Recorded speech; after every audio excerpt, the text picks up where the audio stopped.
Welcome to Delta Renaissance. I'm your host, C.Sade Turnipseed, and on today's show, I am so honored to have one of the original foot soldiers, at least that's what I'm calling her, because she was there and has documented the history of the Mississippi Freedom Democratic Party and that whole voters' rights initiative that we all know and love so well and just experienced with Selma. In the studio with me today is Ms. Lisa Anderson Todd. Thank you so much. Thank you so much for being here. Well, thank you for the invitation. I look forward to talking with you. Before we get into your book, which is For a Voice and the Vote, My Journey with the Mississippi Freedom Democrat Party, before we get into this, I want to have a moment with you, the retired administrative judge. Wow, okay, tell us about that. Where are you from originally? Well, very few people call me judge, I can assure you of that. But I was a judge for over 20 years. I grew up in Summit, New Jersey, a typical New York suburban town. And I grew up in a family of privilege. There's no question about that. And I'm fortunate. I went to an independent girls' school in my hometown where I gained a great deal educationally, socially, in terms of leadership opportunities, all the extracurricular activities you could imagine, and went to Cornell University for my undergraduate. And I studied American Studies. I couldn't decide exactly what I wanted, literature or history or politics. So I combined them. And when I graduated from Cornell, at that point, I wanted to be a civil rights worker. And that was 1964. And here was this project planned primarily by SNCC, by the Student Nonviolent Coordinating Committee, under the leadership, the strong leadership of Bob Moses, who I think is a great man. And I applied for that project, and I was accepted as a voter registration volunteer because I had had a little bit of voter registration experience in North Carolina the summer before. Now, what were you going to do with a white female volunteer who wanted to be out there in voter registration? Were you going to send her out on the plantations? No, that would not be a safe thing to do. So I think that explains my assignment to Greenville, that Greenville was a more moderate climate for the races to be working together, for the local people to see young blacks and young whites on the streets. We were doing house-to-house canvassing, and we wanted people to go to the county courthouse to register to vote. There's no question that that's what had been going on in Greenville for years before summer of '64. We were building on other people's work. There's no question about that. Right. But the idea of the Mississippi Freedom Democratic Party had preceded the summer. In April, the party was actually organized. April 1964? Of 1964. It was brand new. And the idea was that we were giving it, the party, not I, was giving people the opportunity to participate in politics, to select candidates that would that would honor their needs.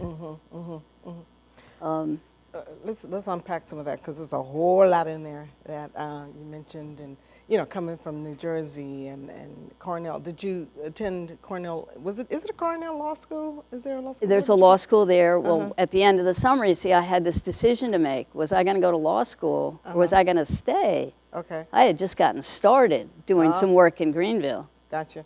It takes a while to build up some trust in a local community. Absolutely do.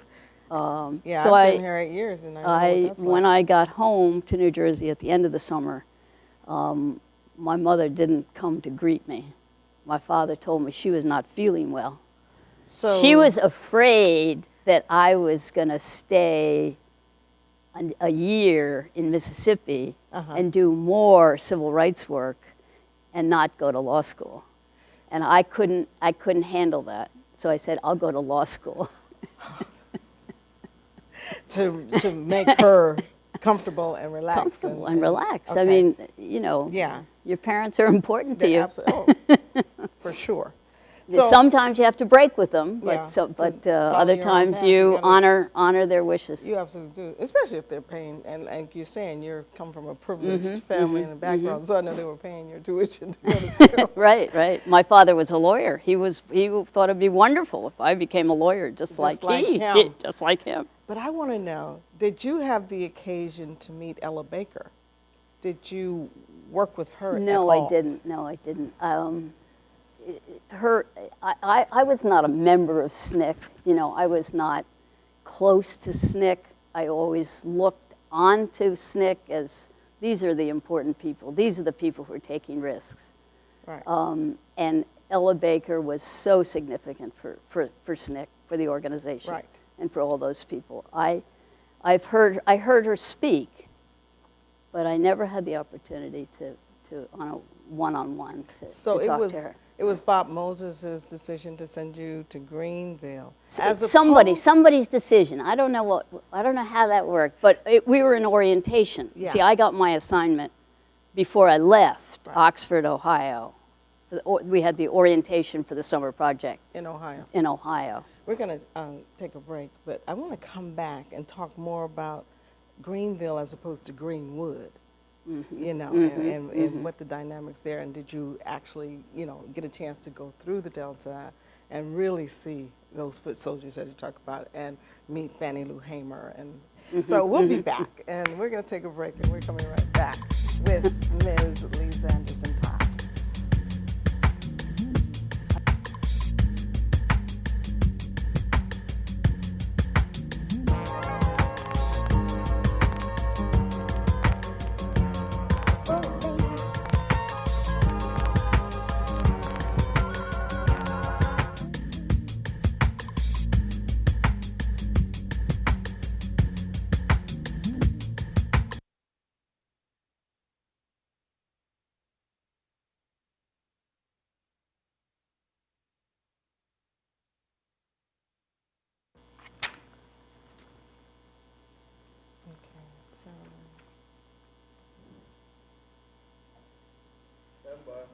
Okay.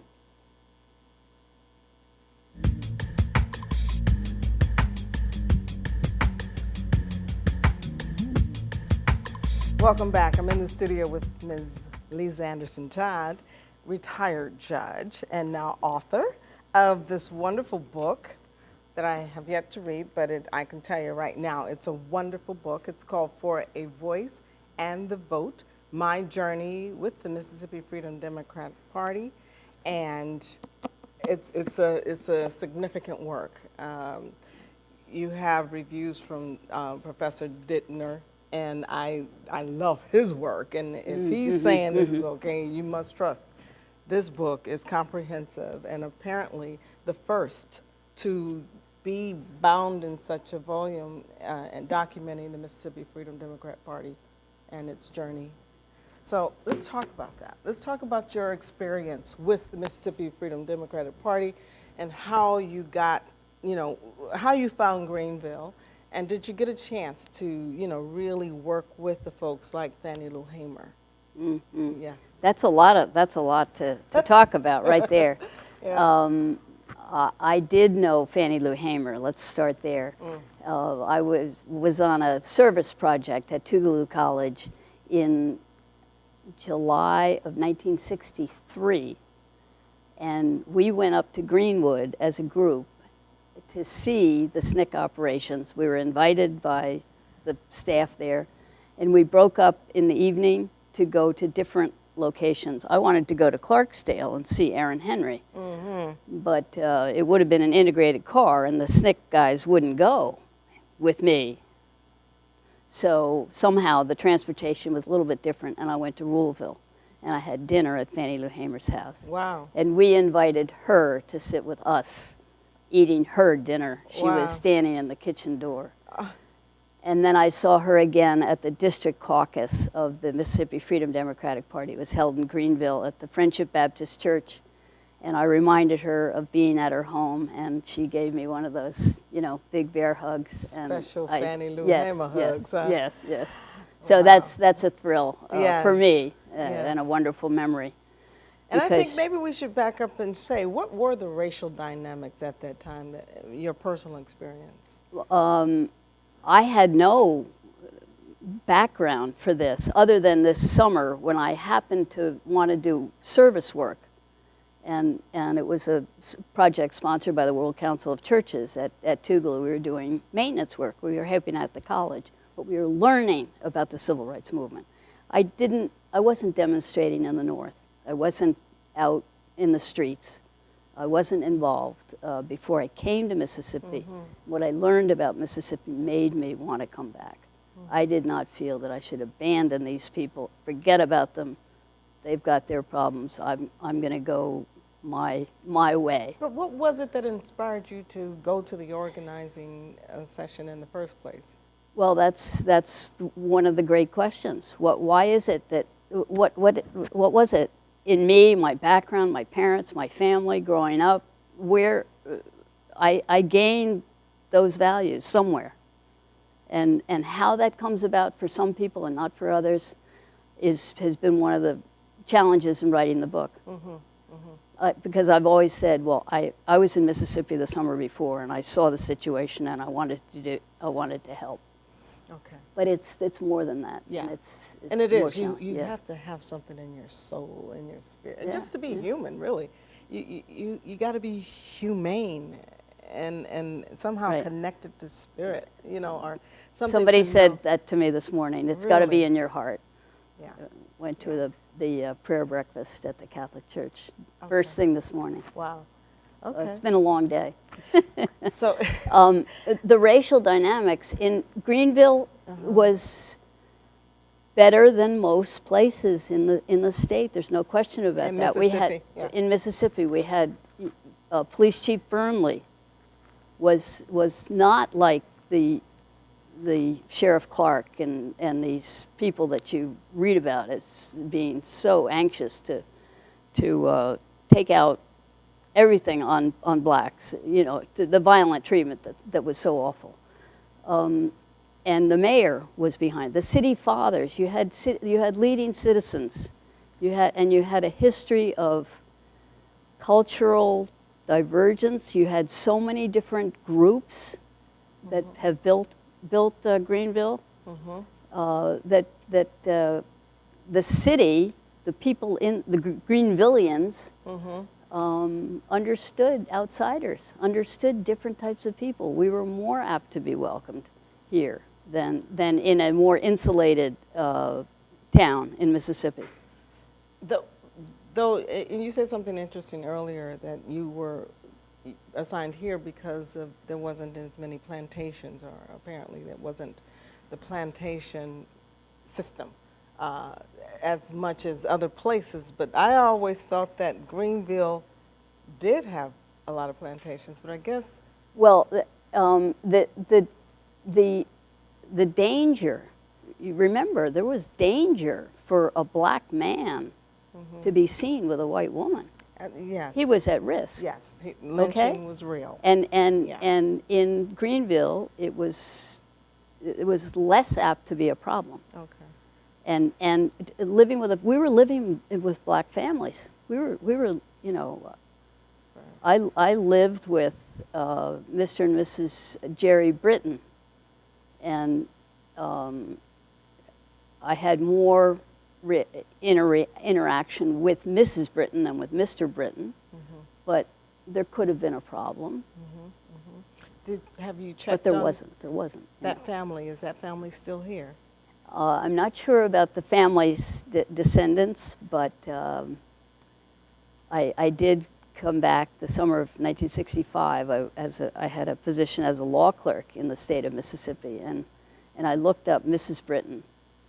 They owned a drugstore on North Street, just off Nelson Street, and she gave an oral interview, which is in the library, which mentions me. Oh. That I was better dressed when I came back in '65 than I was in '64. Did she say that? That's cute. So I have those little stories in the book. In the book, okay. Yeah, yeah. So now, again, What did I leave out, you know? Oh, I mean, I know, again, I'm going to read this book, but it's just to tell us, you know, not only what's in it, but what did you learn from it? You know, how did it truly impact you? And we have to go to break, so I know I'm opening up a big old can of worms here, but I want you to reflect on that as we do go to break, because it's like, what are the big, big lessons, even though you had it in your heart already to have some empathy and have some understanding or wanting to learn, you know, about African Americans who were being so disenfranchised here in the Mississippi Delta and throughout the South. And again, what did you take away, you know, from that experience, even though you were already, you know, I think somehow connected, but still, I know you learned a lot in the process. So again, we're going to take a break. We're going to come back and talk about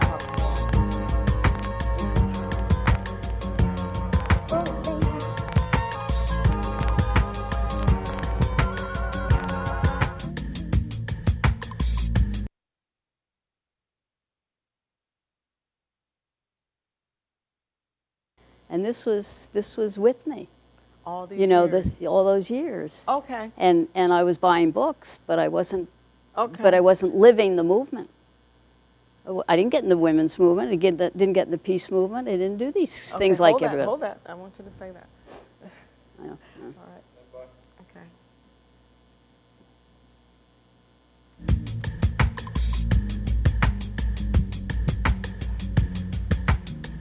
Welcome back. I'm in the studio talking to Lisa Anderson Todd, having a very, very rich conversation. And it's so beautiful, you know, again, to sit with you and to just try to pull out in 30 minutes, you know, a lifetime.